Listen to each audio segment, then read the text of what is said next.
Fils et du Saint-Esprit. Amen. Le Seigneur soit avec vous. Frères et sœurs, nous sommes le mardi 5 mars 2024, mardi de la 3e semaine du temps de Carême. Esprit Saint, lumière de sagesse éternelle, dévoile-nous le grand mystère de Dieu le Père et du Fils, unis dans un seul amour. Gloire soit rendue à Dieu le Père, au Fils qui est ressuscité des morts et au Saint-Esprit pour les siècles des siècles. Amen. Évangile de Jésus-Christ selon saint Matthieu. En ce temps-là, Pierre s'approcha de Jésus pour lui demander : « Seigneur, lorsque mon frère commettra des fautes contre moi, combien de fois dois-je lui pardonner ? Jusqu'à 7 fois ? » Jésus lui répondit : « Je ne te dis pas jusqu'à 7 fois, mais jusqu'à 70 fois 7 fois. » Ainsi, le royaume des cieux est comparable à un roi qui voulut régler ses comptes avec ses serviteurs. Il commençait quand on lui amena quelqu'un qui lui devait 10 000 talents, c'est-à-dire 60 millions de pièces d'argent.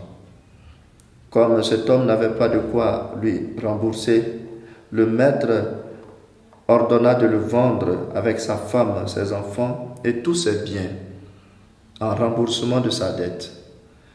Alors, tombant à ses pieds, le serviteur demeurait prosterné et disait : « Prends patience envers moi, et je te rembourserai tout. » Saisi de compassion, le maître de ce serviteur le laissa partir et lui remit sa dette.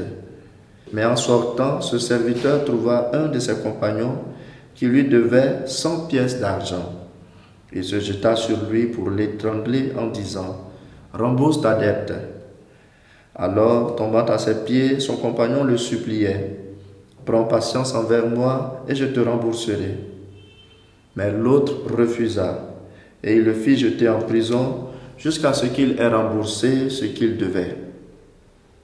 Ses compagnons, voyant cela, furent profondément attristés et allèrent raconter à leur maître tout ce qui s'était passé. Alors celui-ci le fit appeler et lui dit : « Serviteur mauvais, je t'avais remis toute cette dette parce que tu m'avais supplié. Ne devais-tu pas à ton tour avoir pitié de ton compagnon, comme moi-même j'avais eu pitié de toi ? » Dans sa colère, son maître le livra au bourreau jusqu'à ce qu'il eût remboursé tout ce qu'il devait. C'est ainsi que mon Père du ciel vous traitera si chacun de vous ne pardonne pas à son frère du fond du cœur. Acclamons la parole de Dieu. Frères et sœurs, voici un beau passage, une belle page de l'évangile de saint Matthieu. Le chapitre 18 de l'évangile de Matthieu traite de l'Église telle que le Christ la veut. Aujourd'hui, ce passage nous dit que Jésus veut une communauté chrétienne où on se donne le pardon mutuellement. Et autant que cela est nécessaire. L'offre de Pierre qui pose la question de savoir combien de fois il faut pardonner, jusqu'à 7 fois, est généreuse. Mais Jésus veut que nous offrions le pardon 70 fois 7 fois, c'est-à-dire de façon illimitée, autant que cela peut aider la communauté à avancer. Ainsi donc, le pardon n'est plus un devoir moral dont il faut s'acquitter, mais parce qu'on a conscience qu'on a été pardonné, on pardonne. Le pardon devient une exigence qui permet de reconnaître le chrétien qui donne le pardon parce qu'il sait lui-même qu'il reçoit le pardon de Dieu chaque jour. On a pitié de l'autre parce qu'on a eu pitié de nous-mêmes.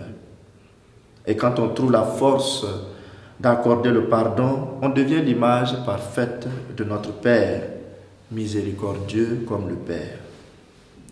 Chers frères et sœurs, trouvons en nous la force d'accorder le pardon au frère, à la sœur qui nous a offensés, afin d'être un vrai membre de la communauté que Jésus veut. Déchargeons nos cœurs en accordant le pardon et déchargeons les autres du poids de leurs fautes envers nous. Si nous n'arrivons pas à pardonner à nos frères, l'Évangile dit que le Père du ciel nous traitera de la même façon. Demandons au Seigneur la force d'accorder le pardon aujourd'hui et durant tout ce temps de carême, et que le Seigneur accompagne nos efforts au nom du Père et du Fils et du Saint-Esprit. Amen.